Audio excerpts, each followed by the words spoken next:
नमस्कार जय जगन्नाथ। ऑलरेडी आपण मैंने किछिटा पढ़ी थे हेले भी जेहेतु परीक्षा कम दिन रही ओटीटी तो आम टे ओडिया व्याकरण को फाइनल और क्विक रिविजन करवा ये कहबी जदि आपण मैंने नुआ अच्छा चैनल को सब्सक्राइब करूँ। तो चलते भी क्लास टी स्टार्ट करवा। प्रथम कौन देछि ना भाषार सर्वनिम्न एकक कौन भाषार सर्वनिम्न एकक को ध्वनि कहुए। सेकेंड कौन देछि ना ध्वनिर सांकेतिक रूप को कौन कहुए ना वर्ण कहुए। 3 नंबर ध्वनिर लिखित रूप को कौन कहुए ना लिपि बोली कहुए। 4 नंबर जो ध्वनि आपे आपे उच्चारित हुए ताको स्वर ध्वनि कहुए। सेमती स्वर ध्वनिर सांकेतिक रूप को कौन कहुए ना स्वर वर्ण बोली कहुए। सेमती आमर स्वर वर्ण केटा रही ना स्वर वर्ण आम टोटाल रही 11टा। स्वर शुद्ध स्वर केतटा रही 8टा। संयुक्त स्वर केतटा रही 2टा। 7 नंबर गोटे मात्रा रे उच्चारित हेले यदि गोटे मात्रा रे गोटे वाटे उच्चारित हो ताको कौन कहुए ना हर्ष स्वर। नेक्स्ट जदि 2टी मात्रा रे उच्चारित हो ताको कौन कहे ना दीर्घ स्वर। सेमती 3टा मात्रा रे हेले कौन कहे ना प्लुत बोली कहबा है ये मन रखिए। तो नेक्स्ट कही व्यंजन वर्ण आमर व्यंजन वर्ण केतटा अछि ना 39टा बा 39टा रही। ताले देखंतु आमे जो देखले 39टा अछि तो व्यंजन वर्ण को सेमती दी भाग व्यक्त कराई। गोटे अछि वर्ग व्यंजन आ गोटे अछि अवर्ग व्यंजन। तो सेमती वर्ग व्यंजन केटा अछि 25टा। अवर्ग व्यंजन केतटा अछि 14टा। तो 25टा कौन ना क च ट त प आम ताको शॉर्टकट मन रखछे आ ताको आमे कौन पढुछे ना क ता मु द अ। क च ट त प कौन ना गोटे अछि क ख ग घ ङ च छ ज झ ञ ट ठ ड ढ ण त थ द ध न प फ ब भ म।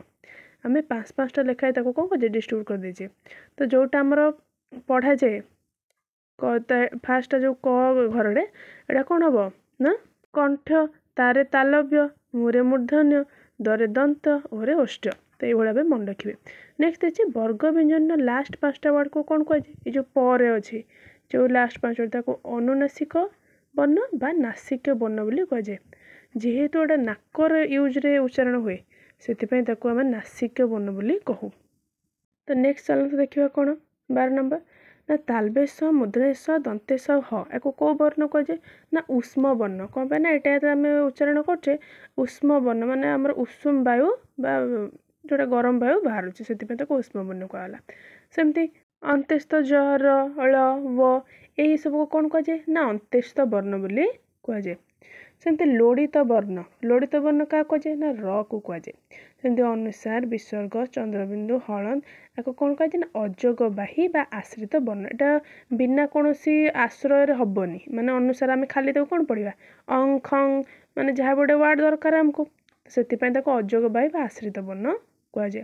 16 नंबर देखिए अर्थ प्रकाश करुवा एकाधिक ध्वनि को कौन कहुए ना शब्द बोली कहुए। शब्द सेमती केते प्रकार ना 4 प्रकार गोटे तत्सम तद्भव देशज वैदेशिक। तत्सम कौन ना संस्कृत सह सामान। तद्भव माने कौन जोटा संस्कृत जात। देशज माने आम जो लोकल लैंग्वेज बा आंचलिक भाषा कहुचे। वैदेशिक माने विदेश जोड़ा सेमती आरब भाषा पारसी भाषा है कि ये सब भाषा आमर।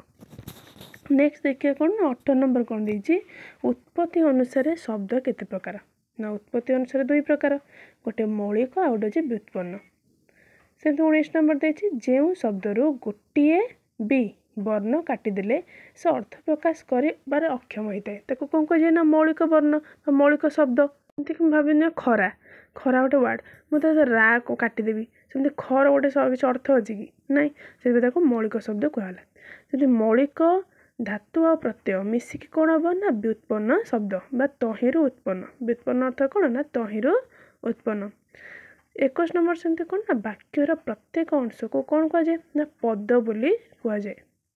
सेमती 22 नंबर कौन देछि ना शब्द वाक्य व्यवहृत हेले ताको कौन कहुए ताको भी पद कहुए।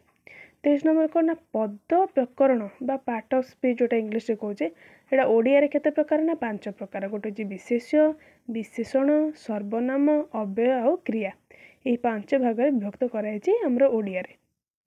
सेमती देखो तो नेक्स्ट कौन देछि 24 नंबर धातु प्लस प्रत्यय मिसी कौन हम ना कृदंत है।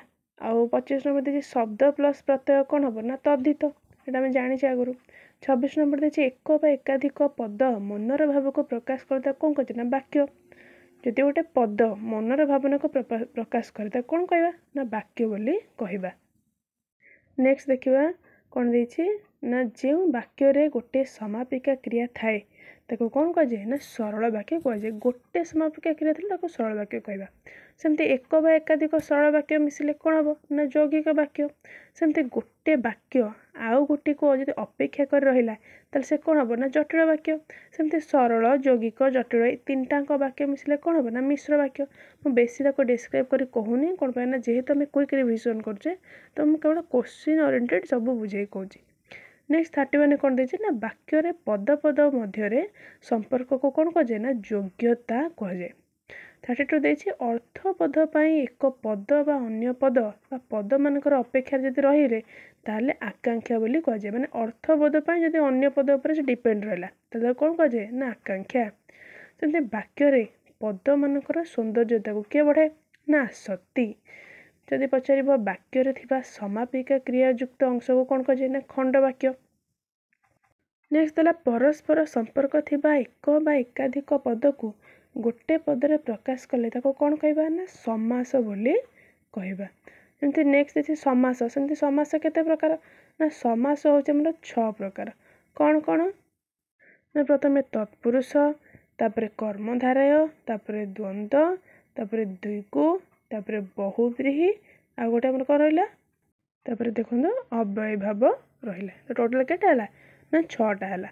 यदि क्रियापद सह संपर्कित विभिन्न पद को यदि क्रियापद सह विभिन्न पद थाए तो संपर्क को आम कौन कह ना कारक पद।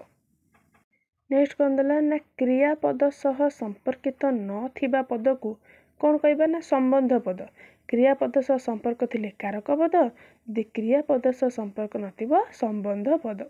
माँ पनिकी परिया काटुंती तो ये जो पनिकी काटुंती कौन काटुंती ना पनिकी तो यहाँ कौन हम ना करण कारक हम को विभक्ति ना तृतीया विभक्ति है। जदि करुच्ची को कमटा काटुंती कौन खेलुंट तो ये सब करिया कमटा कौन हम ना करण कारक। नेक्स्ट कौन देला देखो ना दान अर्थ रे आम जो दान करुचे एटा आमर गोटे परमानेंट दान अच्छे टेम्परारी माने कौन आम पूरा जे दे दौचे आ गोटे अच्छे आम दौचे पुणी नहीं आसचे केमती जमी राजा भिकारी को भिक्षादान कले माने परमानेंट आदेले मैंने कौन फेरे आने कि ना तो सेठी कौन हम ना संप्रदान चतुर्थी। जदि धोबा को लगा दियो ताने धोबा को तो लगे देच तुम फिर रिटर्न आनब ना आनबनी आनब टेम्परारी दान है तो कौन हम ना कर्म कारक द्वितीया मन रखिए यहाँ। नेक्स्ट विच्छिन्न अर्थ रे बा अलगा हवा अर्थ रे कौन पड़े लगे ना अपादाने पंचमी जमती कि गछरु पत्र पड़ा तो ये कौन हम ना अपादाने पंचमी जमती गछरु फल पड़ा से हम अपादाने पंचमी। सेमती जो जगार र व्यवहार हुए जमती कि रामर पिला हरिर पेन तो र यूज है माने कौन हम ना संबंध रे षष्ठी एटा गोटे षष्ठी विभक्ति रहिबो। नेक्स्ट देखिबा 43 देछि स्थान समय और विषय को बुझेले ये कौन हम ना अधिकरण सप्तमी जमती देछि सकाळ रे खाली पादरे जाओ नाही सेमती संध्यारे गाई माने फेरंती तमाने ये कौन हम ना स्थान को बुझेला समय को बुझेब कि विषय को बुझेब ताले ये कौन हम ना अधिकरण सप्तमी। जदि 44 देछि स्वभावे भावुक मानस उल्लासी एटा कौन ना तृतीय विभक्ति है कि। नेक्स्ट कौन देला ना नूतन शब्द गठन करिया पई शब्दर पूर्व जो प्रत्यय जोग होता है शब्दर पूर्वर जो प्रत्यय जोग होता है कौन कहे ना उपसर्ग कहुए। तो पूर्व प्रत्यय मध्य कहुए माने आम क्वेश्चन पड़ो कि उपसर्ग को आउ कौन कहुए देखो पूर्व प्रत्यय कहुए। सेमती ओडिया रे हमर उपसर्ग केतटा अछि 20टा अछि उपसर्ग कौन कौन से 20टा देखिया गोटे होची प्र गोटे होची परा गोटे होची अप गोटे सम नि अधि सु निर दूर उद अति परि प्रति अब अनु बि अभि उप अपि आ एगुड़ा है जमती परा कौन हम ना पराक्रम सेमती जदि आम उच्चारण करवा कौन ना उतरे उत्प्रेक्षण माने यहाँ कौन ना शब्द पूर्वर यूज होमती। लास्ट क्वेश्चन देखीद कौन ना रूपर योग्य कौन कहे ना अनुरूप रूपर योग्य अनुरूप। तो आज क्लास ये सरी जाइए आम जस्ट आज क्विक रिविजन कले घरे आप आहरी प्रैक्टिस करूँ एमती आहरी स्पीडली रिविजन करने आम चैनल को निहाती जोड़ी हूँ। तो जदि नुआ आसती पुणी कहूँ सब्सक्राइब करनी लाइक करूँ आउ कमेंट निहाती जनातु। पुणी देखा नेक्स्ट नुआ एक क्लास रे। तो रहिले धन्यवाद।